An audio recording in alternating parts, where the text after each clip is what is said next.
कहानी एक ऐसे लड़के की है जिसकी आंखें वो सब देख सकती थीं जो हम आम इंसान कभी देख भी नहीं सकते। वो मौत को अपनी ओर आते हुए देख सकता था। फिल्म की शुरुआत होती है शहर के एक भीड़ भाड़ वाले रेस्टोरेंट से। लोग खा पी रहे थे, शोर शराबा था, लेकिन तभी वहां अचानक एक भयानक नरक का दूत प्रकट हुआ। ये कोई मामूली साया नहीं था, बल्कि ये जीव सिर्फ उन्हीं जगहों पर दिखाई देता है जहां कोई बहुत बड़ी तबाही या मौत होने वाली हो। वो खौफनाक जीव रेस्टोरेंट में लोगों के बीच पागलों की तरह घूमने लगा, जैसे वो अपने अगले शिकार को सूंघ रहा हो। अजीब बात तो ये थी कि वहां बैठे बाकी लोग अपनी ही दुनिया में मस्त थे, हंस रहे थे, बातें कर रहे थे। उन्हें इस बात का अंदाजा तक नहीं था कि उनके बगल में साक्षात मौत खड़ी है। लेकिन थॉमस, जो वहां कुक का काम करता था, उसके पसीने छूट रहे थे। दरअसल थॉमस के पास एक सिक्स्थ सेंस था, जिससे वो मरी हुई रूहों और इन शैतानी जीवों को साफ साफ देख सकता था। वो डर के मारे खुद को संभालते हुए छुप छुप कर उस जीव को देखने लगा। थॉमस को बस एक ही डर सता रहा था कि कहीं उस शैतान की नजर उस पर न पड़ जाए।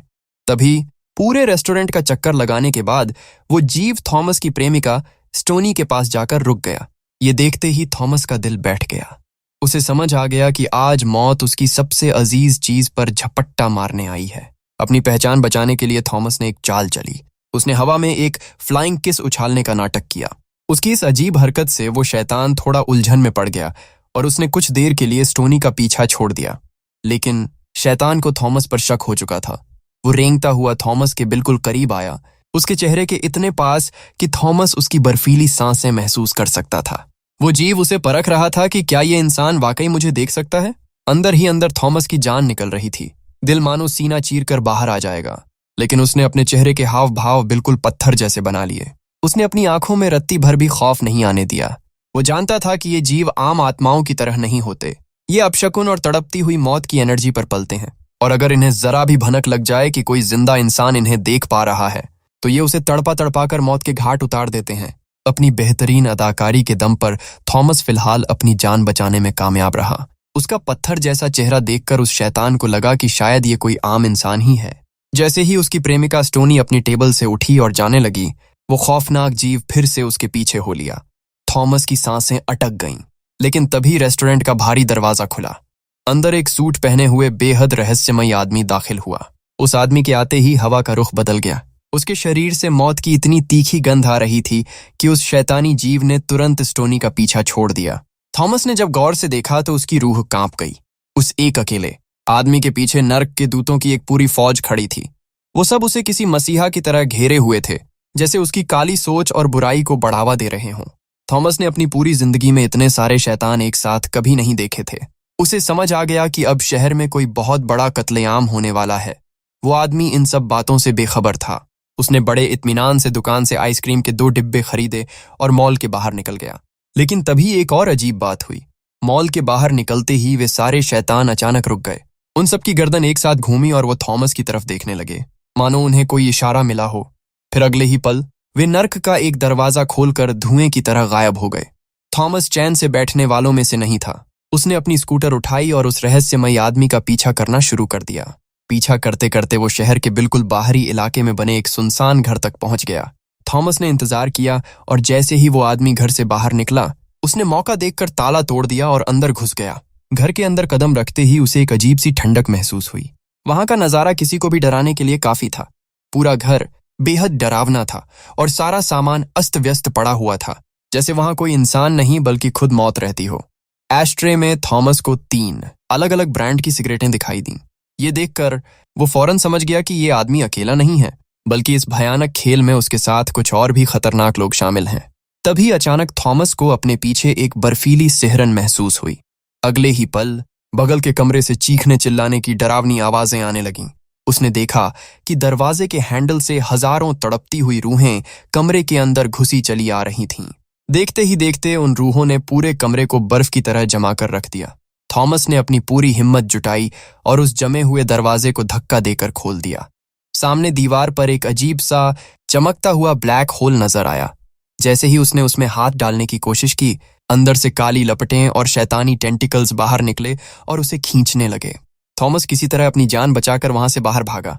बाहर छुपकर उसने देखा कि वे शैतानी जीव वापस लौट आए थे, और इस बार वो अकेले नहीं थे, बल्कि नर्क से अपने साथ और भी खूंखार साथियों को लेकर आए थे। अब मामला हाथ से निकल रहा था, इसलिए थॉमस सीधा पुलिस चीफ के पास पहुंचा। चीफ इकलौता ऐसा इंसान था जो थॉमस की इन शक्तियों के बारे में जानता था। जांच करने पर चीफ को पता चला कि उस संदिग्ध आदमी का नाम मशरूम हेड है, लेकिन कानून के हाथ बंधे थे। बिना किसी पुख्ता सबूत या जुर्म के पुलिस किसी को भी ऐसे गिरफ्तार नहीं कर सकती थी। हार मानकर चीफ ने सिर्फ एक नए सिपाही को उस आदमी की निगरानी के लिए भेजा। दूसरी तरफ शहर का माहौल भारी हो चुका था।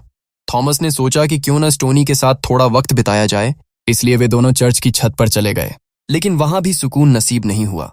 थॉमस ने देखा कि वही मशरूम हेड बड़े गुस्से में चर्च की तरफ ही बढ़ा चला आ रहा है। थॉमस के मन में डर बैठ गया कि कहीं उस आदमी को पता तो नहीं चल गया कि वो उसका पीछा कर रहा था। पकड़े जाने के डर से वे दोनों फौरन चर्च के अंदर जाकर छुप गए। कुछ देर तो वहां बिल्कुल सन्नाटा रहा, लेकिन तभी अचानक वो दरवाजा जिस पर स्टोनी टिकी हुई थी जोर जोर से हिलने लगा। बाहर से कोई उसे इतनी बेरहमी से पीट रहा था जैसे बस उसे तोड़कर अंदर घुसना चाहता हो। डर के मारे थॉमस और स्टोनी के हाथ पांव फूल गए। वे बिना देर किए चर्च के पिछले रास्ते से बाहर भागे और अपनी स्कूटर उठाकर वहां से निकल गए। थॉमस अब वक्त के साथ एक ऐसी दौड़ में था जहां एक भी गलती का मतलब था पूरे शहर की तबाही। थॉमस के कंधों पर अब बहुत बड़ी जिम्मेदारी थी। उसे न सिर्फ अपनी और अपनी प्रेमिका की जान बचानी थी, बल्कि उस महाविनाश को भी रोकना था जिसकी साजिश मशरूम हेड और नर्क की उस सेना ने मिलकर रची थी। जान बचाकर भागते हुए थॉमस ने तुरंत पुलिस चीफ को फोन लगाया। उसने हांफते हुए बताया कि मशरूम हेड ने चर्च में उन पर हमला कर दिया है। चीफ ने बिना देर किए भारी पुलिस फोर्स के साथ चर्च की घेराबंदी कर दी। लेकिन जब पुलिस अंदर पहुंची तो वहां का नजारा देखकर सबकी आंखें फटी रह गईं। चर्च का पूरा हॉल तहस नहस हो चुका था। फर्नीचर के परखच्चे उड़े पड़े थे। हैरानी की बात तो ये थी कि वहां न तो मशरूम हेड का कोई नामो निशान था और न ही उसके वहां होने का कोई सबूत मिला। पुलिस के लिए ये एक अनसुलझी पहेली बन गई। तभी सिपाही साइमन थॉमस के करीब आया। उसने बताया कि चीफ ने उसे खास तौर पर मशरूम हेड की जानकारी जुटाने के लिए भेजा है। बातचीत चल ही रही थी कि तभी स्टोनी की नजर साइमन के हाथ पर बने एक अजीब से टैटू पर पड़ी। जैसे ही स्टोनी ने उस टैटू का राज पूछा, साइमन के चेहरे का रंग उड़ गया। वो बुरी तरह घबरा गया और बात को टालते हुए बोला कि ये तो बस एक मामूली सा निशान है। लेकिन थॉमस को शक हो चुका था। घर लौटते समय स्टोनी काफी भावुक हो गई। वो थॉमस की इन शक्तियों और उसके आसपास मंडराते इन खौफनाक सायों से बुरी तरह डर गई थी। उसे बस यही डर सता रहा था कि कहीं वो थॉमस को हमेशा के लिए खो न दे। अभी वे बातें ही कर रहे थे कि पास ही से किसी औरत के चीखने की दिल दहला देने वाली आवाज आई। थॉमस ने देखा कि दो खूंखार शिकारी कुत्ते एक बेबस औरत पर बुरी तरह टूट पड़े हैं। थॉमस उसे बचाने के लिए भागा, लेकिन तब तक बहुत देर हो चुकी थी। उन कुत्तों ने उस औरत को बेरहमी से मार दिया। तभी अचानक एक गंजा आदमी बंदूक लेकर वहां पहुंचा और उसने उन कुत्तों को गोली मार दी। बाद में जब पुलिस मौके पर पहुंची तो एक और भयानक सच सामने आया। मरने वाली महिला कोई और नहीं बल्कि सिपाही ईक की प्रेमिका थी। थॉमस के दिमाग की घंटी बजी। उसे याद आया कि ये वही कुत्ते थे जिन्हें उसने मशरूम हेड के घर पर देखा था। मामला अब सीधा सीधा कत्लेआम की तरफ बढ़ रहा था। अब पुलिस के पास उस मशरूम हेड को सलाखों के पीछे डालने का एक पक्का सबूत हाथ लग गया था। लेकिन जब थॉमस थक हार कर अपने घर लौटा तो वहां का नजारा देखकर उसके पैरों तले जमीन खिसक गई। कमरे के फर्श पर एक रिवॉल्वर पड़ी थी। घर में अजीब सी खामोशी थी और बाथरूम की लाइट जल रही थी। थॉमस धीरे धीरे कदम बढ़ाते हुए अंदर पहुंचा और जो उसने देखा उसने उसके होश उड़ा दिए। बाथटब में मशरूम हेड की लाश पड़ी हुई थी। थॉमस का दिमाग चकराने लगा। उसे समझ नहीं आ रहा था कि अगर ये आदमी मर चुका है तो फिर चर्च में उस पर हमला करने वाला कौन था। लाश की हालत देखकर साफ पता चल रहा था कि ये मौत अभी की नहीं है। वो आदमी काफी पहले मर चुका था। तभी थॉमस को एक खौफनाक सच का एहसास हुआ। चर्च में उसने जिसे देखा था वो कोई इंसान नहीं बल्कि मशरूम हेड की भटकती हुई रूह थी। थॉमस समझ गया कि ये उसे बुरी तरह फंसाने की एक सोची समझी साजिश है। अगर वो पुलिस को बुलाता तो कातिल वही माना जाता। इसलिए उसने रिस्क लिया और लाश को ले जाकर एक पुरानी सुनसान जेल में छिपा दिया। जैसे जैसे वक्त गुजर रहा था शहर की सड़कों पर उन नर्क के दूतों की तादाद बढ़ने लगी। काली छायाएं हर तरफ मंडरा रही थीं, जो इस बात का साफ इशारा था कि कोई बहुत बड़ी तबाही दस्तक देने वाली है। थॉमस मदद की उम्मीद में पुलिस चीफ के घर भागा, लेकिन वहां पहुंचते ही उसे एम्बुलेंस खड़ी दिखी। चीफ पर जानलेवा हमला हुआ था और वो कोमा में जा चुके थे। थॉमस अब बिल्कुल अकेला पड़ गया था। हार मानकर वो फिर से सुराग ढूंढने मशरूम हेड के घर पहुंचा। वहां उस शैतानी रूह ने थॉमस पर हमला बोल दिया। वैसे तो रूहें सीधा चोट नहीं पहुंचा सकती, लेकिन वो आसपास की चीजों को हथियार बनाकर थॉमस की जान लेने पर उतारू थीं। किसी तरह अपनी जान बचाकर थॉमस दोबारा उस पुरानी जेल पहुंचा जहां उसने लाश छिपाई थी। उसने हिम्मत जुटाकर लाश की बारीकी से जांच की। तभी उसे लाश के सीने पर वहीं अजीब सा टैटू मिला जो उसने सिपाही साइमन के हाथ पर देखा था। ये कोई मामूली टैटू नहीं था। ये अंधेरे के पुत्रों यानी एक ऐसे कट्टरपंथी ग्रुप का निशान था जो सिर्फ और सिर्फ दुनिया के विनाश की पूजा करते थे। थॉमस समझ चुका था कि दुश्मन उसके बहुत करीब है। थॉमस अब सब समझ चुका था। उसे अंदाजा हो गया कि यह हमला किसी ऐसी जगह होगा जहां बहुत ज्यादा भीड़ हो। उसके दिमाग में तुरंत मॉल का ख्याल आया, क्योंकि स्टोनी भी वहीं काम करती थी। वो बिना वक्त गवाए पागलों की तरह मॉल की तरफ भागा। मॉल के पिछले हिस्से में उसे साइमन की पुलिस वाली गाड़ी खड़ी मिली। जैसे ही थॉमस अंदर दाखिल हुआ, वहां का नजारा देख उसके होश उड़ गए। वहां तैनात सारे सिक्योरिटी गार्ड्स की बेरहमी से हत्या कर दी गई थी। तभी अचानक एक नकाब पोश आदमी अंधेरे से निकलकर थॉमस पर टूट पड़ा। दोनों के बीच हाथापाई हुई, लेकिन थॉमस ने जैसे तैसे उसे ढेर कर दिया। जब उसने उस आदमी का नकाब हटाया तो सामने सिपाही एक का चेहरा था। ये वही था जिसने अस्पताल में चीफ को मारने की कोशिश की थी। जैसे ही थॉमस भागते हुए मॉल के बीचों बीच पहुंचा, उसे अपनी आंखों पर यकीन नहीं हुआ। वहां नर्क के हजारों शैतानी साए मंडरा रहे थे। पूरा मॉल इन खौफनाक जीवों से भर चुका था। तभी अचानक हर तरफ चीख पुकार मच गई। देखते ही देखते मॉल के सारे दरवाजे लॉक कर दिए गए ताकि कोई भी मासूम बाहर न भाग सके। अगले ही पल एक हमलावर हाथ में राइफल लिए सामने आया और अंधाधुंध गोलियां चलाने लगा। थॉमस की नजर पड़ी तो उसकी रूह कांप गई। स्टोनी ठीक उसी हमलावर की रेंज में थी। थॉमस ने अपनी रिवॉल्वर निकाली। उसके हाथ कांप रहे थे, लेकिन अपनी प्रेमिका को बचाने के लिए उसने हिम्मत जुटाई और हमलावर पर निशाना साध दिया। वो शैतानी साए थॉमस का रास्ता रोकने लगे, उसे डराने की कोशिश करने लगे, पर थॉमस रुका नहीं। उसने ट्रिगर दबाया और उस हमलावर को वहीं ढेर कर दिया। लेकिन जब उसने स्टोनी की दुकान की तरफ देखा तो वहां सिर्फ गोलियों के निशान और तबाही थी। दुकान का हुलिया बिगड़ चुका था और स्टोनी वहां कहीं दिखाई नहीं दे रही थी। थॉमस का दिल बैठने लगा। उसे लगा कि शायद वो देर कर चुका है और स्टोनी भी इस कत्लेआम का शिकार हो गई। वो डरते डरते भारी कदमों से उस दुकान के अंदर गया जहां स्टोनी काम करती थी। उसका मन किसी अनहोनी की आशंका से कांप रहा था। लेकिन तभी काउंटर के नीचे से थोड़ी हलचल हुई और स्टोनी बिल्कुल सुरक्षित बाहर निकल आई। उसे सही सलामत देखकर थॉमस की जान में जान आई।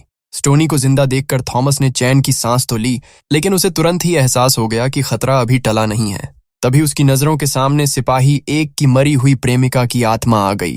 वो रूह कुछ कहना चाहती थी, जैसे थॉमस को किसी बड़ी अनहोनी के लिए आगाह कर रही हो। थॉमस भागकर उस हमलावर के पास पहुंचा जिसे उसने अभी अभी ढेर किया था।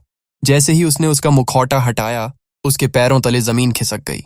वो साइमन नहीं था, बल्कि वो वही खौफनाक गंजा आदमी था जिसने बेकसूर कुत्तों को मारा था।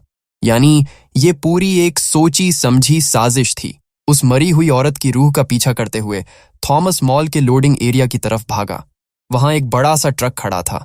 थॉमस ने बिना देर किए ड्राइवर की मदद ली और जैसे ही ट्रक के पीछे का दरवाजा खोला, उसके होश उड़ गए।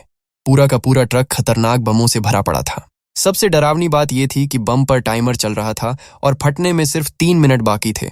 अब थॉमस को सारा खेल समझ आ गया।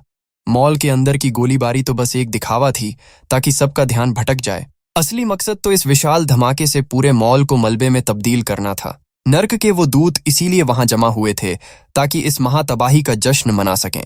लेकिन तभी एक शैतानी साया सिपाही साइमन के शरीर में घुस गया और उसे अपने कब्जे में ले लिया। उस साये ने साइमन के हाथों ड्राइवर की गोली मारकर हत्या करवा दी। हर तरफ गोलियां चलने लगीं। थॉमस ने अपनी जान की परवाह नहीं की और गोलियों की बौछार के बीच किसी तरह ट्रक के केबिन में घुस गया। उसने जल्दी जल्दी तारों को जोड़ा और इंजन स्टार्ट कर दिया। वो पागलों की तरह ट्रक को मॉल से दूर एक सुनसान इलाके की तरफ ले जाने लगा। साइमन भी हार मानने को तैयार नहीं था।